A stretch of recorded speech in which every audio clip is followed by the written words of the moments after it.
지난주까지 살펴본 것처럼 사도 바울은 에베소서 6장 11절에서 큰 전제를 선포합니다. 마귀의 간계를 능히 대적하기 위하여 하나님의 전신 갑주를 입어라. 이렇게 큰 전제를 선포하고는 이제 14절부터 17절까지 해서 이 하나님의 전신 갑주 6가지 항목들을 하나하나 이제 선포를 하는 것을 볼 수가 있는데요. 14절부터 읽어드립니다. 그런즉 서서 진리로 너희 허리띠를 띠고 의의 호심경을 붙이고 평안의 복음이 준비한 것으로 신을 신고 모든 것 위에 믿음의 방패를 가지고 이로써 능히 악한 자의 모든 불화살을 소멸하고 구원의 투구와 성령의 검 곧 하나님의 말씀을 가지라. 여기까지가 지난 특별 새벽 부흥회와 또 지난주 주일까지 살펴본 말씀인데요. 사실 이 정도 전신갑주라고 하면은 뭐 거의 완벽한 무장 아닙니까? 한 개인으로서 이 이상 더 갖출 게 없습니다. 근데 제가 참 흥미롭게 생각하는 거는 이렇게 한 개인이 완벽하게 갖출 하나님의 전신갑주, 이 17절로 말씀을 끝내지 않고 사도 바울은 바로 그 다음 18절에서 이제 어떻게 말씀이 연결되느냐, 모든 기도와 간구를 하되 항상 성령 안에서 기도하고. 이 의미를 아시겠습니까? 신앙생활은 한 개인이 얼마나 잘 갖추고 있느냐 이것의 문제가 아니고, 결국은 이 하나님의 전신갑주라는 것은 이런 한 개인의 완전 군장으로 끝나는 것이 아니라 그 완전 군장된 그 모습을 가지고 하나님과의 소통의 자리로 나아가는 것, 여기까지 가야 된다는 것입니다. 그래서 저는 이런 본문의 흐름을 보면서 두 가지 중요한 그 전제를 오늘 좀 말씀을 드리고 싶은데요. 전체 이 전신갑주 시리즈와 관련된 전체적으로 아우르는 두 가지 메시지 중에 첫 번째 메시지가 뭐냐, 여러분 신앙생활에 있어서 가장 위험한 것, 하나님과의 고립된 상태라는 겁니다. 아무리 잘 갖추면 무슨 소용이 있습니까? 그 프로야구 같은 거를 보면은 저 사람은 엄청난 홈런 타자예요. 쳤다 하면은 안타고 쳤다 하면 홈런인데, 그런데 여러분 그런 홈런 타자를 하더라도 타석에 들었으면은 끊임없이 그 감독과 혹은 코치의 사인에 늘 그 주의롭게 보고 있다는 거, 이게 되게 흥미롭습니다. 그래서 상대방 투수가 공 하나 던지고 나면 또 감독을 쳐다보고 코치를 쳐다보고, 나는 홈런 타자인데 저런 사인 필요 없다, 이런 선수를 저는 지금까지 본 적이 없습니다. 왜 사도 바울이 17절까지 해서 한 개인의 완전 군장으로서 말씀을 끝내지 않고 이 기도라는 도구를 통해서 하나님과의 소통을 강조하는 말씀으로 연결이 되는가? 성령 안에서 기도하고 이 18절 말씀이 가진 의미가 무엇인가? 여러분, 우리가요 꼭 기억해야 될 것, 이 전신갑주 6개 항목은 그 자체가 하나님과의 소통을 통해서만이 작동되는 특징을 갖고 있다는 겁니다. 이 저 같은 오래 믿은 사람들이 가진 위험이 그런 외적인 걸 갖추었다는 것으로 너무 만족하다가 보니 이걸 잊어버릴 때가 많은 겁니다. 멀쩡히 모태신앙입니다, 5대째 교회 다닙니다, 이런 이야기를 하는데 제가 보면은 그 6가지 군장이 다 녹이 슬어 있는 게 기능이 작동이 안 되는 겁니다. 이 6가지 군장에 결정적인 강력한 특징이 있다면 이 모든 것들이 하나님과의 소통, 이 기도라는 도구를 통한 하나님과의 소통을 통해서만이 이것들이 작동이 된다는 거예요. 이게 지금 오늘 본문에서 보여주는 흐름이고요. 그런가 하면 두 번째로, 지금 말씀이 한 개인의 완전 군장을 잘 갖추는 것으로 끝내지 않고 바로 그 다음으로 기도가 강조되는 18절로 연결되는 이 말씀의 그 흐름을 보면서 저는 두 번째로요, 모든 공급의 원천은 하나님으로부터 시작이 된다는 걸 인식해야 된다는 겁니다. 이 사도 바울의 19절의 이 참 기도 부탁이 너무나 의미가 있는데요. 19절입니다. 또 나를 위하여 구할 것은 내게 말씀을 주사 나로 입을 열어 복음의 비밀을 담대히 알리게 하옵소서 할 것이니, 지금 말씀을 그 바울에게 말씀을 달라고, 그렇게 좀 기도해 달라, 이런 부탁을 하는 사도 바울에게 있어서 결정적으로 바울이 알고 있는 게 뭡니까? 이 말씀 공급의 원천이 자기 자신에게 있는 게 아니라 하나님으로부터 공급된다는 걸 너무나 잘 알고 있었기 때문에 이런 부탁을 하는 거 아닙니까? 이것과 관련해서 저도요, 제 자신이 이해가 안 되는 불가사의한 게 하나 있습니다. 올해로 제가 딱 설교를 지금 30년째 하고 있습니다. 내 인생의 절반을 이 설교하는 것에 모든 걸 다 내던진 삶을 지금 살아가고 있는데 뭘 이해를 못하는가? 이렇게 오래 설교를 하고 했음에도 불구하고 여전히 월요일 아침이 되면은 이번 주 다음 주 설교할 머리가 하얘지고요, 여전히 토요일 저녁이 되면 설교 준비를 다 끝냈음에도 불구하고 안절부절하고 불안하고 냉장고 문을 열었다 닫았다 하고, 제 아내의 표현으로는 이 고산병에 걸린 것처럼. 보통 여러분 그 1만 시간의 법칙이라고 들어보셨지 않습니까? 어떤 분야의 전문가가 되려면 최소한 1만 시간 정도의 훈련이 필요하다. 이게 1만 시간의 법칙이고요, 이것과 비슷한 게 한 분야를 10년을 한 분야를 뚫으면 그 분야의 전문가가 된다. 이게 다 같은 얘기거든요. 여러분, 저는요 한 분야를 30년을 지금 뚫고 있습니다. 아니 그런데 왜 토요일 저녁이 되면 왜 안절부절하고 마음이 불안하고 염려가 되고 왜 이런 이상한 일이 왜 생기느냐고요. 아니 이거는 신학교 금방 입학한 그 신학생 시절에 보여줘야 되는 그 어설픔 아닙니까? 어떻게 말하면은 신학교 다닐 때는 이런 초조함이 없었습니다. 설교가 좀 자신이 있었거든요. 막 그냥 소리 지르고 막 다 했는데, 아니 왜 갈수록, 요즘에는 제가 제 모교인 총신대학 신학대학원에서 전에는 와서 뭐 채플 인도해 달라, 또 여름 수련회 경건회를 3일간 인도해 달라 그러면 그 자리에서 오케이 했습니다. 아니 이런 영광이 있습니까? 요즘은 100% 다 사양합니다. 안 가본 지가 지금 뭐 수년이 지났습니다. 자신이 없어요. 요즘에 제가 우리 교역자들에게 뭐 이렇게 저렇게 잔소리를 많이 하는데요, 딱 하나 안 하는 게 있습니다. 설교에 대해서는 잔소리 안 합니다. 내가 어느 목사님 그 수요 설교 듣고 불러가지고 설교는 그러면 안 된다, 이래라 저래라 이렇게 코치해버리면 그분이 누구를 자꾸 의식하게 됩니까? 말씀의 원천이 하나님을 의식해야 되는데 우리 담임 목사가 또 이것도 뭐 또 지적하면 어떡하나, 그렇게 될까봐 제가 지금 단 한 번도 설교를 가지고 지적해 본 적이 없습니다. 사도 바울이 지금 막 모든 사람들이 신앙의 대가로서 그 존경하고 존경을 받는 그런 입장에 있으면서도 나 위해 기도해 달라, 내게 말씀을 주사, 말씀을 잘 전할 수 있도록 기도해 달라. 원천이 자기로부터 나오는 게 아니라는 건 하나님께로부터 나온다는 걸 철저하게 인식하고 계셨다는 거 아닙니까? 그래서 저도 토요일마다 막 이렇게 하는 게 사실 좀 불편하거든요. 일주일에 한 번씩 이렇게 안절부절하고 누구도 잠이 안 오고 또 잠도 깊이 안 오고, 알람을 새벽 3시에 맞춰 놓으면은요, 알람 소리 듣고 깨는 경우는 1년에 몇 번 되지도 않습니다. 그 전에 깨요. 잠을 깊이 못 잔다는 소리거든요. 이게 저를 참 불편하게 하지만, 그러나 저는 하나님 앞에서 이게 옳다고 생각을 합니다.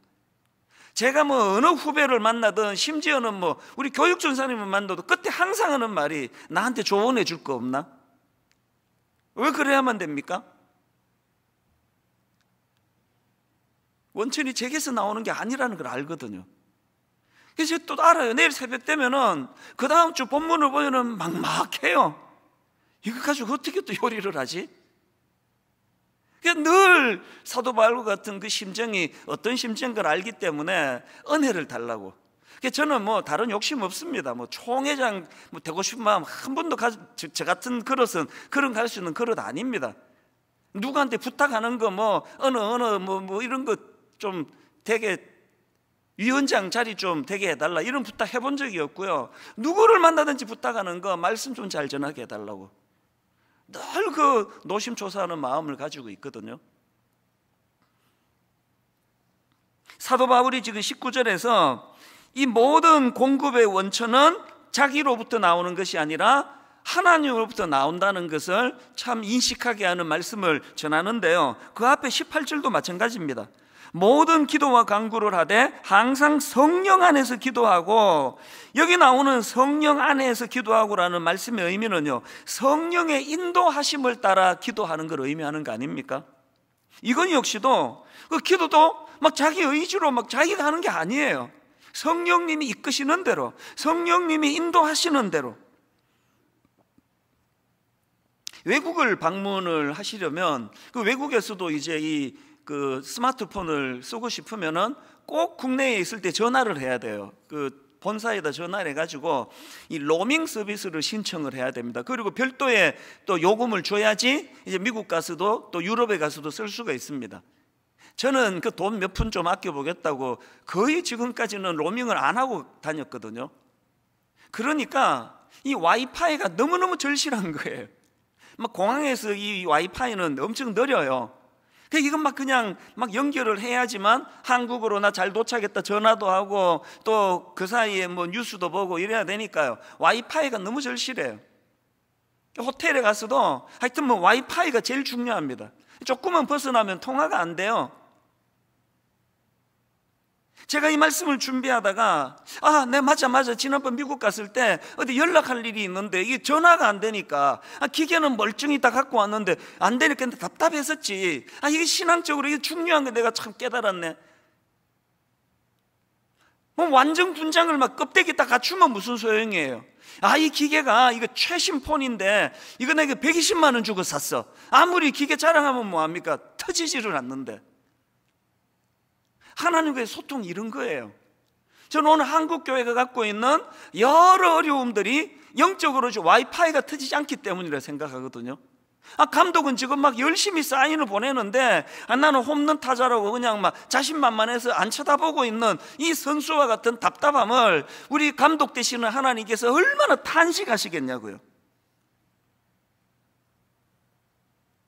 여러분, 이 전신갑주 말씀의 시작인 6장 10절 말씀 자체가 이걸 강조하며 시작하는 걸 볼 수 있습니다. 끝으로 너희가 주 안에서와 그 힘의 능력으로 강건하여지고, 주 안에서와 누구의 힘입니까? 그분의 힘의 능력으로 강건해집니다. 힘의 원천은 우리에게 있지 않다는 걸 시작부터 선포하고 있는 거 아닙니까?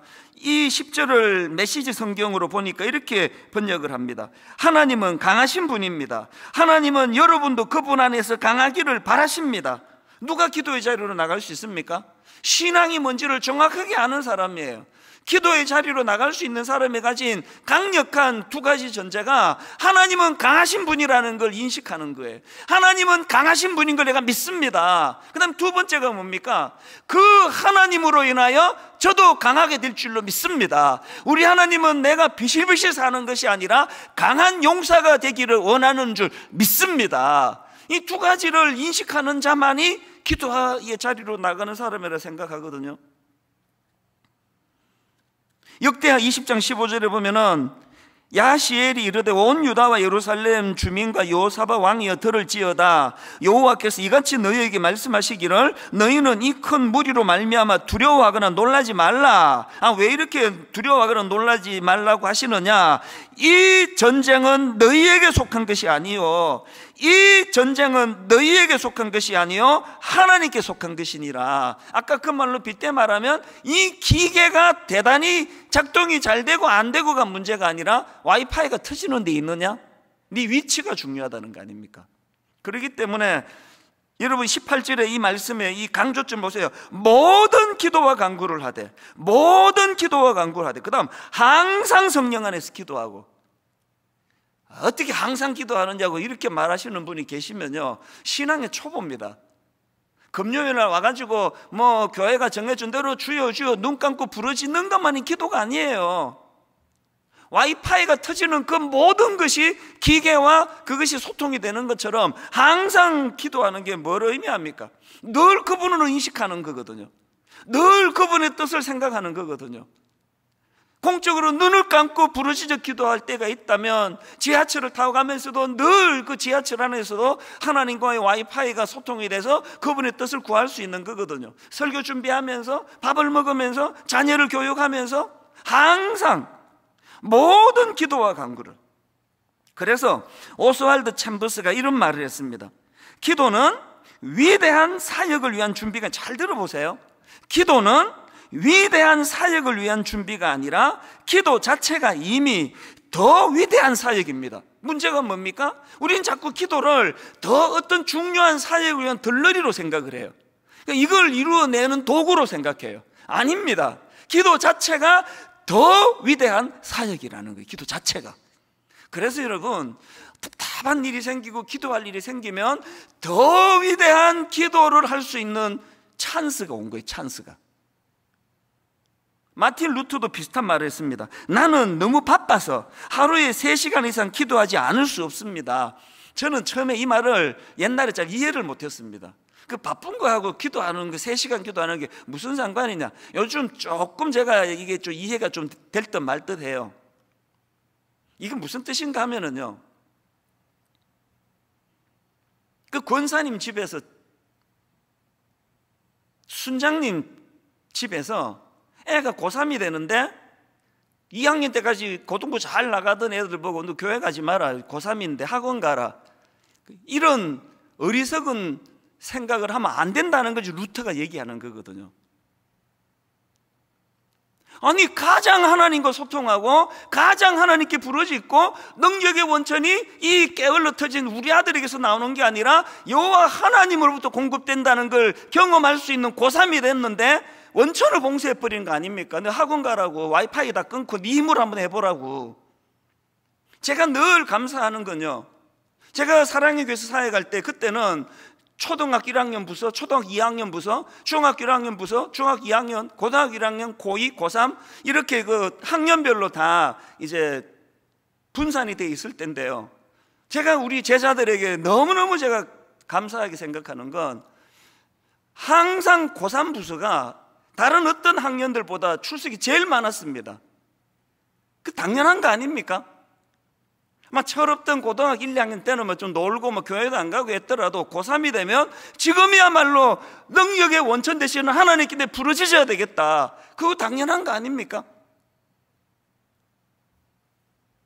철로 역정을 쓴 존 번연도 비슷한 명언을 남겼는데요, 들어보세요. 기도는 죄를 멈추도록 이끌지만 죄는 기도를 멈추도록 유혹할 것입니다. 여러분, 영적 전쟁에서 여러분이 지금 잘 싸우고 있느냐 못하고 있느냐 기도를 보면 아는 거예요. 왜? 기도는 영적 전쟁에서 이기도록 하는 도구가 아니고요, 결국은 사단이 뺏고자 하는 건 내가 가진 이 기도의 능력, 기도. 근데 이 기도가 뺏겼는데 다 갖추고 있다. 와이파이 안 터지는 곳에 외국에 그 핸드폰 자랑하고 다니는 어리석은 것 같은 거라니까요. 영적 싸움은 기도를 통해서 이기는 것도 있지만 기도 지키기.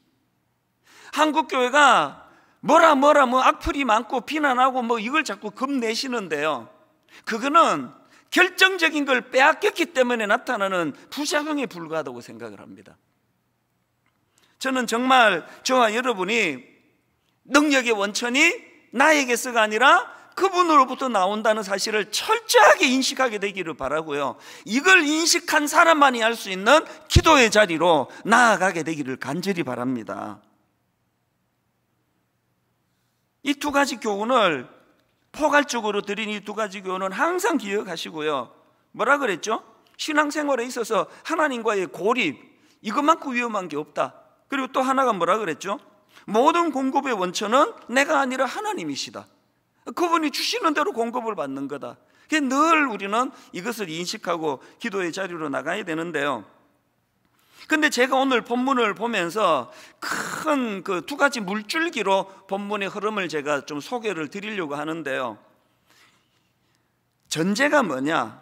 성령 안에서 기도하고예요. 이 성령 안에서 기도하고라는 큰 우산 아래 두 갈래 물줄기가 흘러가는 것을 볼 수가 있는데, 이걸 가지고 제가 이제 두 갈래로 설명을 드리려고 합니다. 자, 성령의 인도하심에 따라 드리는 두 가지 기도, 제가 이렇게 잡아봤는데요, 이 두 가지 물줄기예요. 성령 안에서 기도하는 이 물줄기가 하나는 어디로 흐르느냐? 타인을 위한 기도로 흐릅니다.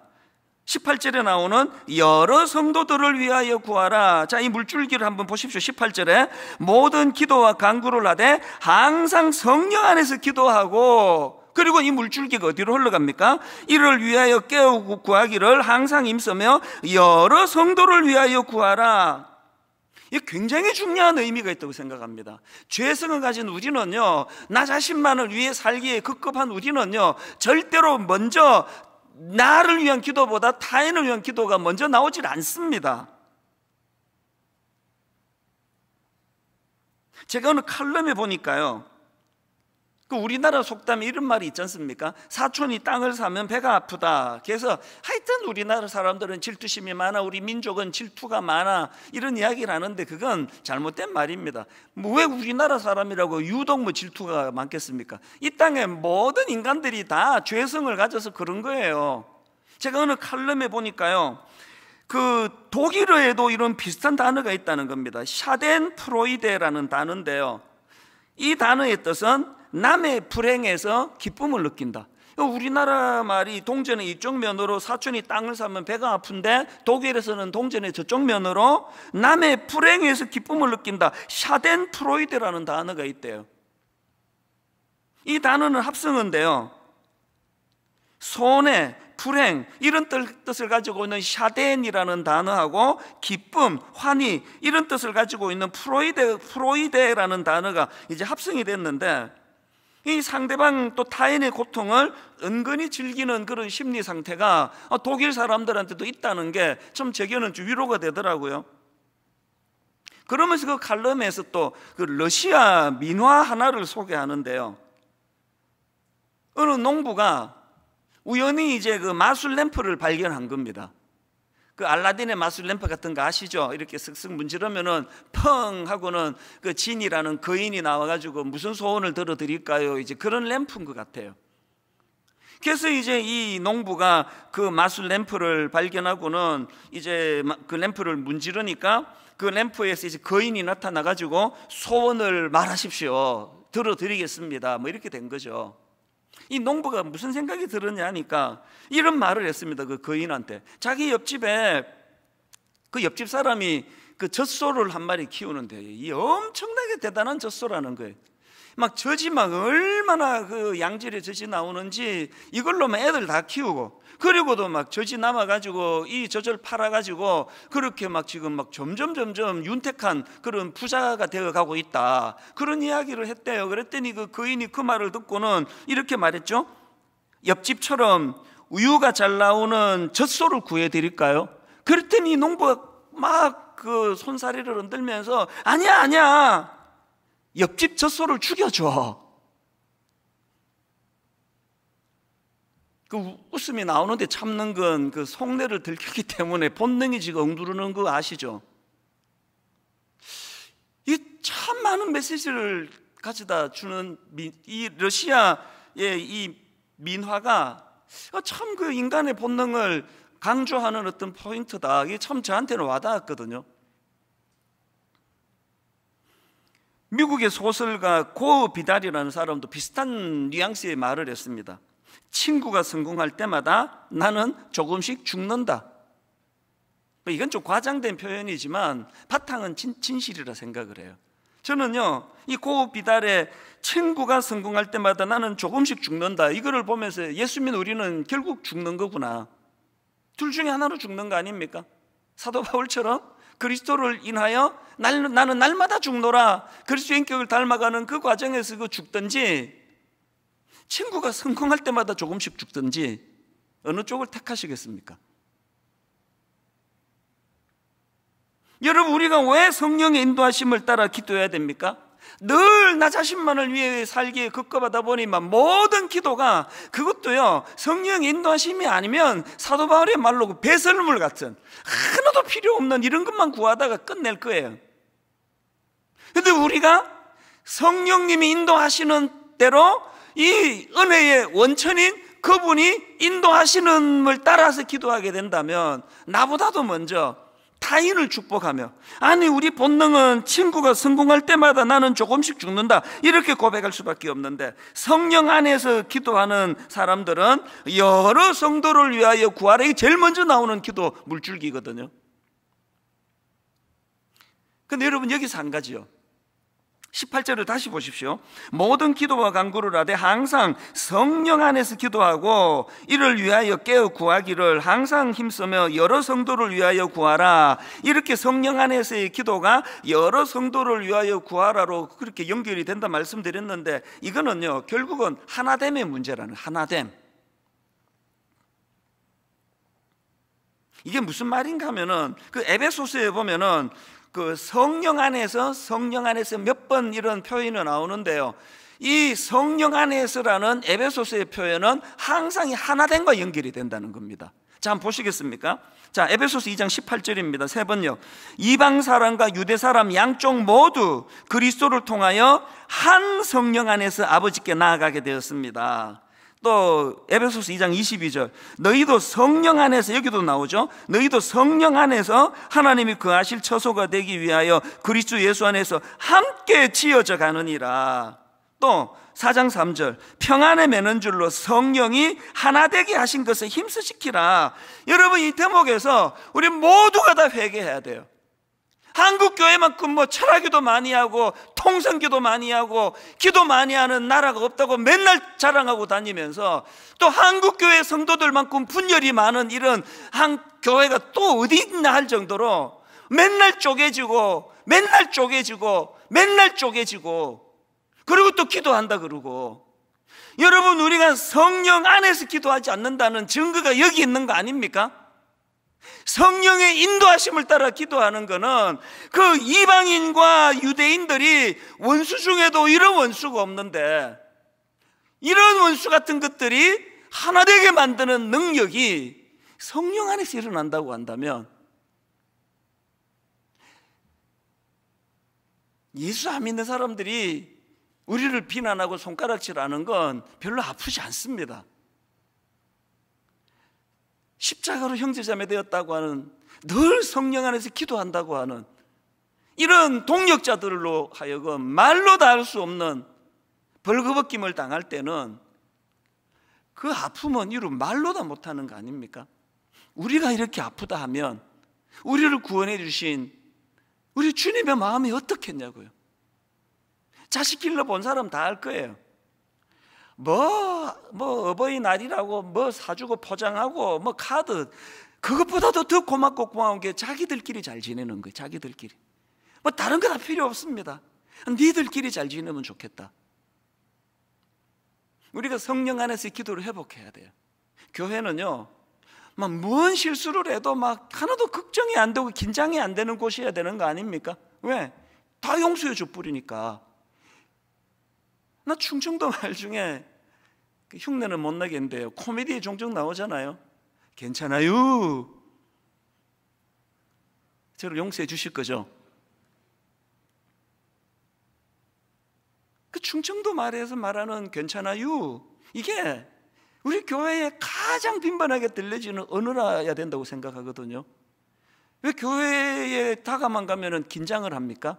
용서 안 해주니까. 99가지 공통분모를 갖고 있는데 하나 다르면 그 하나 다른 거 갖고 원수 맺어 버리니까. 우리가 정말 성령 안에서 기도하는 사람이라면요, 99가지가 이질적이고 99가지가 유대인들이 이방인을 싫어하던 실현 요소를 갖고 있다 할지라도 그 공통된 하나 붙잡고 우리는 형제라고 껴안아 줄 수 있는, 이게 교회라고 한다면 저와 여러분 모두가 다 능력의 원천 되시는 성령님이 인도하시는 기도가 회복되기를 바랍니다. 이 기도가 회복이 될 때 이런 형제를 향한 너그러움과 그를 진심으로 축복하며 기도하는 역사도 함께 일어날 줄로 믿습니다. 그런가 하면은 두 번째 물줄기, 이게 이제 성령 안에서 기도하고가 여러 성도들을 위하여 구하라는 것으로 물줄기가 하나 흘러가고 있다면, 두 번째 물줄기는 뭐냐? 자신을 위한 기도 부탁이에요. 또 나를 위하여 구할 것은 19절에 여러분, 지금 18절에서 성령 안에서 기도하고, 이게 19절에서 또 나를 위하여 구할 것은 이렇게 연결이 되는데요. 이거 보고요, 섣부르게 또 에이, 사도 바울도 뭐 별 수 없네, 결국은 뭐 자기 위해서 기도해 달라는 거 아니야, 이러신다면요, 여러분은 지금 하나만 보시고 둘은 못 보신 겁니다. 자, 19절의 기도 내용을 한번 들어보십시오. 또 나를 위하여 구할 것은 내게 말씀을 주사 나로 입을 열어 복음의 비밀을 담대히 알리게 하옵소서 할 것이니. 이 기도가 왜 성숙한 기도입니까? 사도 바울이 지금 자기를 위하여 드리는 기도가 아닙니다. 내가 지금 감옥에 갇혀 있는데 나 여기서 좀 풀어나게 해달라, 이런 기도가 아닙니다. 지금 강조점을 달리한 19절을 다시 한번 보십시오. 또 나를 위하여 구할 것은 내게 말씀을 주사 나로 입을 열어 복음의 비밀을 담대히 알리게 하옵소서 할 것이니. 20절, 이 일을 위하여 내가 쇠사슬에 매인 사신이 된 것은, 이 일을 위하여 내가 쇠사슬에 매인 사신이 된 것은, 사신은 요즘으로 치면 대사. 그래서 20절에 나는 사신이 되었다, 이 말씀은 나는 왕의 메시지를 가지고 파송된 사명자라는 뜻입니다. 옛날에는 내 무게중심이 쇠사슬에 매여있는 불편한 환경, 불편한 삶, 이게 나를 너무 힘들게 했기 때문에 온통 기도 제목이 그냥 감옥에서 좀 나가게 해주세요, 풀려나게 기도해 주세요, 이런 기도만 드렸다면, 이제 성령님 인도하시는 그 능력의 원천 되시는 그분의 이끄시는 대로 기도를 하게 되면, 우리가 본능을 가지고 있다가 보니까 뭐 감옥에서 풀려나게 해달라, 경제적인 어려움에서 풀려날 수 있게 해달라, 우리 부부의 건강을 위해 기도해달라, 이거 당연히 다 포함되지만 그것만의 기도가 끝이 아니고요, 사명을 위한 기도가 들어가는 겁니다. 20절에서 사도 바울의 마음이 확 느껴지는데 세 번역으로 보십시오. 나는 사슬에 매여 있으나 이 복음을 전하는 사신입니다. 이런 형편에서도 내가 마땅히 해야 할 말을 담대하게 말할 수 있게 기도하여 주십시오. 풀려나게 해달라는 기도가 아니고요, 이런 형편에서도 이 사명이 조금 더 위축되지 않게 해달라고. 이 대목에서 참 마음이 먹먹해지는, 저는 사도행전 1장 8절과 관련해서 고백할 게 하나 있는데요, 사도행전 1장 8절입니다. 오직 성령이 너희에게 임하시면 너희가 권능을 받고 예루살렘과 온 유대와 사마리아와 땅끝까지 이르러 내 증인이 되리라 하시니라. 저는 제가 고백한데요, 신학교 다닐 때만 해도 온통 내 관심은 앞에 있는 그 굵은 글씨였습니다. 오직 성령이 너희에게 임하시면 너희가 권능을 받고 두나미스, 다이나마이트와 같은 능력을 주시기 원합니다. 내 관심은 온통 권능을 받고였습니다. 이게 얼마나 미숙한 생각이었는지를 요즘은 조금 알 것 같아요. 주님의 포인트는요, 너희가 권능을 받고, 여기 있지 않습니다. 주님의 포인트는 맨 마지막에 나오는 이 한마디예요. 오직 성령이 너희에게 임하시면 너희가 권능을 받고 예루살렘과 온 유대와 사마리아와 땅끝까지 이르러 내 증인이 되리라 하시리라. 이 주님의 마음이 내게 와닿아가지고 어떻게 해서든 내가 주님의 증인으로서의 삶을 살아야 되겠다. 아까 사도 바울의 그 20절 표현으로 말하면 이런 형편에서라도, 여건이 안 되는 이런 상황에서라도 정말 우리 주님을 시원케 드리는 이 사명을 감당해야 되겠다. 아버지 하나님, 주님 땅끝까지 내 증인이 되라 하신 말씀 앞에 순종하며 가기 원하는데, 그러기 위하여 주님 권능이 필요합니다. 다이나마이트와 같은 능력이 필요합니다. 성령이 너희에게 임하시면 너희가 권능을 받고는요, 최종 목표가 아니라 수단이에요, 수단. 내 이 사명을 감당하기 위한. 우리가 늘 이런 어떤 외적인 것만, 포장된 것만 자꾸 추구하다가 보니까요, 금방금방 열정이 식어버려요. 그리고 또 뭐 땅 끝까지 주신 그 사명을 감당하는 사명에 관심이 없는데 권능을 줘봐야 뭐 어디다 쓰겠냐고요. 그래서 청교도 설교자인 토마스 브룩스가 한 이 열정 없는 기도가 참 얼마나 초라한 기도인지를 이렇게 명언으로 남겼습니다. 한번 들어보십시오. 뜨거움이 없는 기도는 항상 하늘에 닿기 전에 얼어버립니다. 뜨거움이 없는 기도는 항상 하늘에 닿기 전에 얼어버립니다. 지금 땅 끝까지 이르러 내 증인이 되리라는 목표의식이 없는데 하늘에 닿기 전에 얼어버리는 거예요. 저는 토마스 브룩스의 저 명언을 제가 보면서 요즘에 우리나라가 유산균 그러잖아요. 막 TV에만 크면 뭐 그냥 건강 요새가 많으니까 유산균이 이렇게 중요하대요. 이 유산균이 유익한 균이 많으면 그 장에 많으면 살도 빠진다 그러더라고요. 그래서 막 열심히 막 사다 먹고 하는데 문제가 뭐냐? 치명적인 문제가 그렇게 열심히 유산균을 먹여도 이 유산균 대부분이 장까지 가기 전에 중간에 죽어버린대요. 중간에 죽어버리는데 뭐 장까지 가지도 못하는데 무슨 소용이 있냐고요. 저는 하나님 앞에 이 한국교회를 향한 건강한 유산균 같은 존재가 되기를 기도합니다. 건강한 유산균 같은 존재가 되기를 기도하되 장까지 내려가는 존재가 되기를 원합니다. 그럼 어떻게 해야 돼요? 사명에 눈을 떼야 되는 거 아닙니까? 나는 상처받을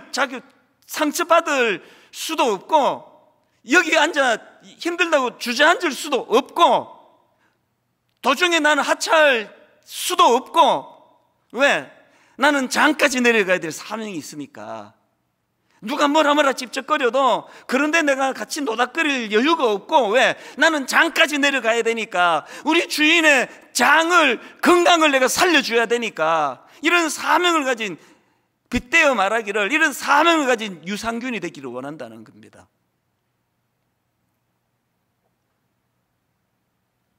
이런 면에서 저는 이 19절 말씀, 우리 성경으로는요, 이게 좀 번역이 하나 빠져버렸는데요. 자, 18절입니다. 자, 18절을 다시 한번 보십시오.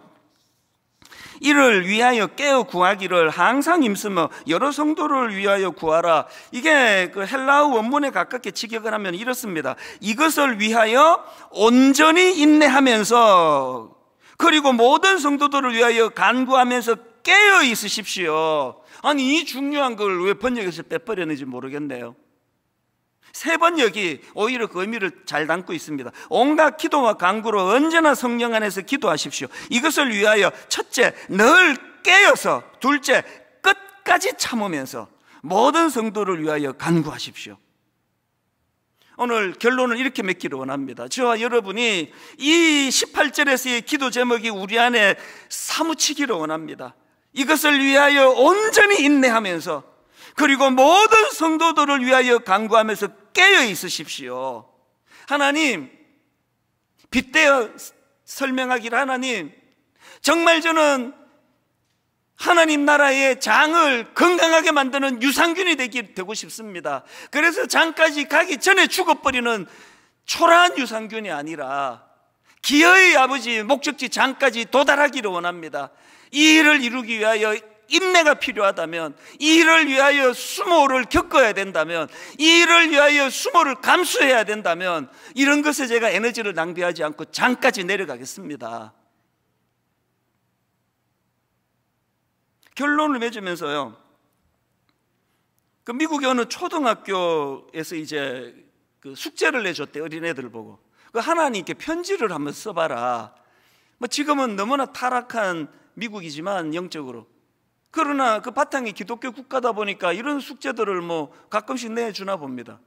제가 그 글을 보면서 너무 마음이 제가 흐뭇한 미소를 지었는데요, 어린애다운 내용이 너무 많습니다. 참 순수합니다. 하나의 편지가 이렇습니다. 하나님, 밤하늘의 별들을 언제나 제자리에 가져다 놓으시니 참 대단하십니다. 참 어린이다운 순수함이 묻어있지 않습니까? 또 이런 아이의 편지가 있습니다. 하나님이 전 세계 모든 사람들을 사랑하시는 것은 매우 어려운 일이라고 확신합니다. 저는 4명의 가족을 사랑하는 것도 할 수 없는데 말입니다. 또 이런 내용도 있습니다. 하나님은 하나님인 것을 어떻게 아셨나요? 이런 천진한 편지들이 쭉 나오는데요, 제가 어느 한 대목에서 이게 본능이에요. 마음에 이렇게 움찔하는 대목이 하나 있었습니다. 얘가 이제 자기 그 담임 목사님 이름 같은데 어떤 이름을 대면서 이제 이렇게 편지를 썼습니다. 하나님, 저희 어느 목사님은 당신의 친구인가요? 아니면 비즈니스로 아는 사이인가요? 내가 갑자기 보다 본능적으로 움찔해졌습니다. 뭐 찔리는 게 있나 보죠. 우리 유치부애가 이렇게 기도한다고, 우리 이찬수 담임 목사님은 하나님의 친구인가요? 친밀감을 가진 친구인가요? 아니면 단지 비즈니스로 아는 사이인가요? 다음 2주간 새세면 축제가 열려집니다. 누가복음 22장 31절, 시몬아 시몬아 보라, 사탄이 너희를 밀가부르듯 하려고 요구하였으나 그러나 내가 너를 위하여 너의 믿음이 떨어지지 않기를 기도하였노니. 그 다음 보세요. 첫째, 너는 돌이킨 후에. 둘째, 너의 형제를 굳게 하라. 코로나19 때문에 올해 새세면 축제 없습니다. 큰일 날 소리예요. 때를 얻든지 못 얻든지, 아까 사도 바울처럼 비록 내가 감옥에 갇혀 있는 상황이라 할지라도, 그런 형편이라 할지라도 먼저 하나님, 내가 돌이킨 후에 나의 형제를 굳게 하는 일에 쓰임받기를 원합니다. 다음 새세면 축제 2주 기간 동안에 잃어버린 한 영혼을 향하신 그 하나님 아버지의 마음이 절실하게 내 마음에 기도로 그렇게 열매 맺어지는 2주간이 되기를 바랍니다. 오늘 이 말씀을 우리 기억하시면서 저는 이 찬양이 늘 제게 절실한 찬양으로 다가오는데요, 우리 함께 기도해 주 앞에 나와 무릎 꿇고. 후렴에 보니까 하늘 문이 열리고 은혜의 빗줄기 이 땅 가득 내리도록 마침내 주 오셔서 의의 빗줄기 우리 위에 부으시도록. 여러분, 이런 마음의 소원을 가지고 함께 기도하지 않으시겠습니까? 우리 찬양 같이 부르기 원합니다. 우리 함께 기도해. 우리 함께 기도해. 주 앞에 나와 무릎 꿇고 불쌍히 여겨주시기 원합니다. 긍휼 베푸시는 주, 하늘을 향해 두 손 들고 하늘 문이 열리고 은혜의 빗줄기 이 땅 가득 내리도록 마침내 주 오셔서 의의 빗줄기 우리 위에 부으시도록. 우리 다시 한번 고백합니다. 우리 함께 기도해. 주 앞에 나와 무릎 꿇고 은혜를 구합니다. 긍휼 베푸시는 주, 하늘을 향해 두 손 들고 하늘 문이 열리고 은혜의 빗줄기 이 땅 가득 내리도록 마침내 주 오셔서 저희의 빗줄기 우리 위에 부으시도록. 여러분, 다시 한번 촉구합니다.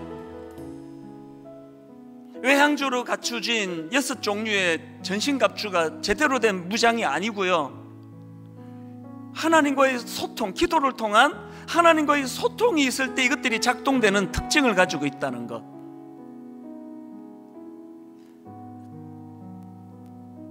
성령님의 지도를 받아 드리는 기도는 늘 나보다 남을 낮게 여기는 마음, 누군가를 위하여 기도하고 누군가를 위하여 축복하는 마음. 그런가 하면은 나를 위하여 기도하는데 능력의 원천이 내게 있지 않음을 내가 알기 때문에 늘 하나님께 말씀을 잘 전할 수 있게 해달라고 기도해달라는 그 사도 바울의 그 심정처럼 오늘 저와 여러분 모두가 다 내게 말씀을 주사, 내게 말씀을 주사. 새세면 축제를 생각하면서 하나님, 오늘도 은혜가 필요한 내 남편이 있습니다. 혹은 아내가 있습니다. 우리 아들이 지금 은혜의 공급이 필요합니다. 연로하신 부모님, 세월이 더 흘러가기 전에 아버지 하나님, 은혜의 공급이 일어나게 하여 주시옵소서. 이런 마음의 소원을 가지고 우리 한 번 더 절실한 마음으로 이렇게 노래합니다. 우리 함께 기도해.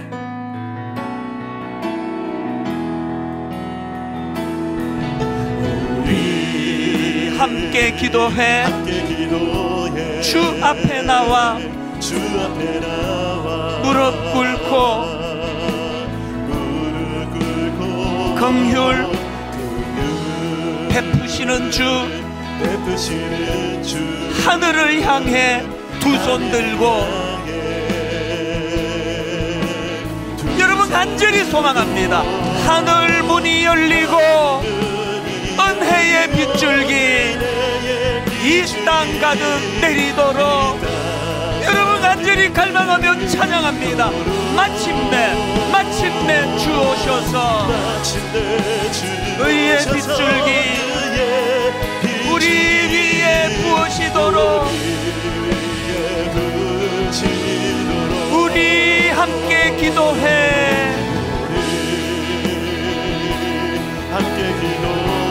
주 앞에 나와 무릎 꿇고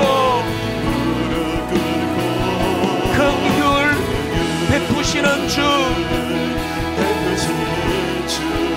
하늘을 향해 두 손 들고 마음의 소원을 가지고 갈망하며 이렇게 선포합니다. 하늘 문이 열리고 은혜의 빗줄기 이 땅 가득 내리도록 갈망합니다. 마침내 주 오셔서 너희의 빗줄기 우리 위에 부으시도록 나 주님만을 섬기리.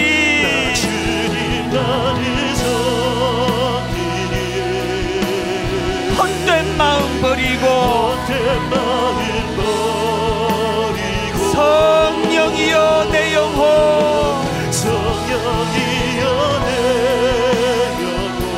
충만하게 하소서. 주님 앞에 내 생명 드리리다. 우리 간절한 마음으로 절실하게 찬양합니다. 두 손 들고 찬양합니다.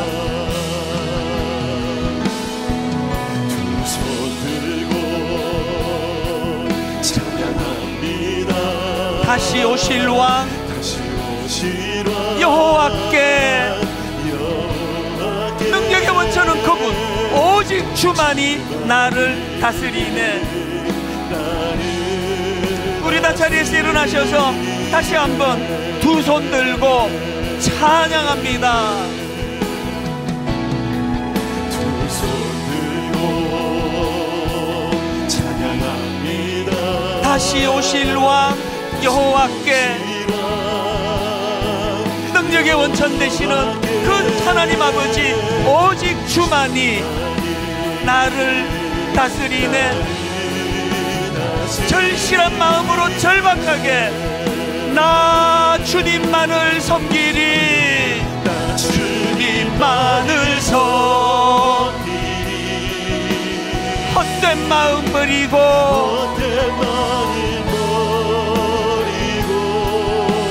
성령이여 내 영혼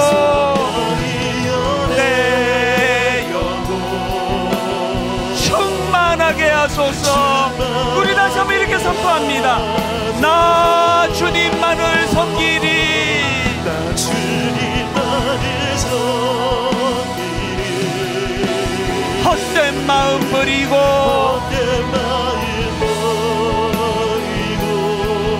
성령이여 내 영혼 이여 내 영혼 충만하게 하소서. 충만하게 하소서. 주님 앞에 내 생명 드리리다.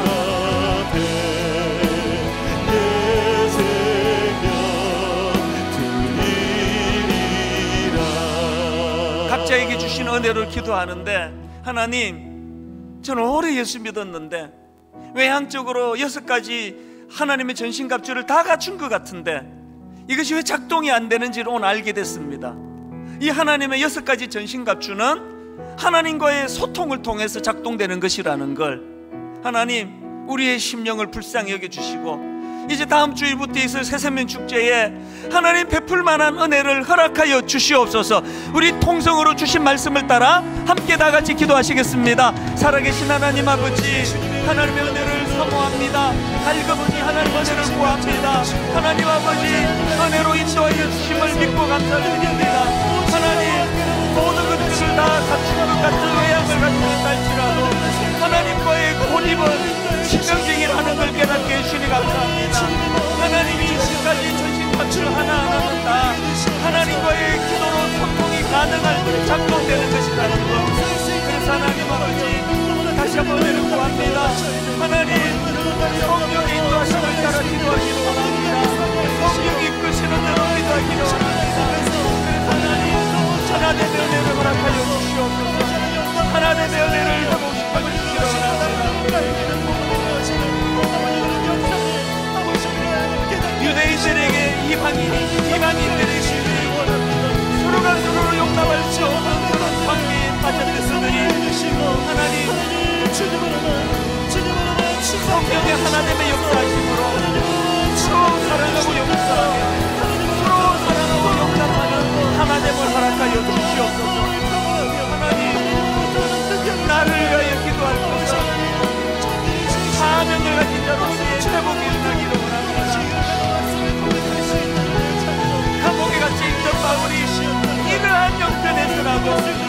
이러한 형편에서라도 맡겨준 그 사명을 감당하기를 원했던 것처럼 아버지님, 잠까지 내려가시고 영적인 유산균으로 살아가기를 원하오니 하나님 그 은혜를 허락하여 주시옵소서. 하나님 아버지, 이 시대를 바라보며 너무나 무기력한 우리들을 탄식합니다. 악한 것들은 전방위로 공격을 해오는데 너무나 무기력한 우리의 현실을 바라보며 오늘 주님 해법을 주신 줄 믿고 감사를 드립니다. 이미 주신 6가지 장비를 이제 하나님과의 소통을 통해 이 모든 능력의 원천은 나로부터 나오는 것이 아니라 하나님으로부터 나온다는 사실을 인식하고 하나님, 다시 한번 힘을 얻어 잃어버렸던 사명정신을 회복하고 반드시 장까지 살아 돌아갈 유산균이 되고야 말겠다는 그런 영적인 거룩함을 품고 어지간한 일에 상처받지 않고 상처받았다 하더라도 빨리빨리 치료가 되도록 기도하고 시시한 것에 눈길을 주지 아니하면서 그렇게 선한 목적을 향하여 사명을 향하여 성령님을 의지하며 달려나가는 믿음의 형제 자매님들 되게 하여 주시옵소서. 이번 한 주간도 성령님의 인도하심을 따라 사는 삶이, 성령님의 인도하심을 따라 드리는 기도가 얼마나 우리를 충만하게 하는지를 한 주 경험하면서 이 한 주를 보낼 수 있도록 은혜로 인도하여 주시옵소서.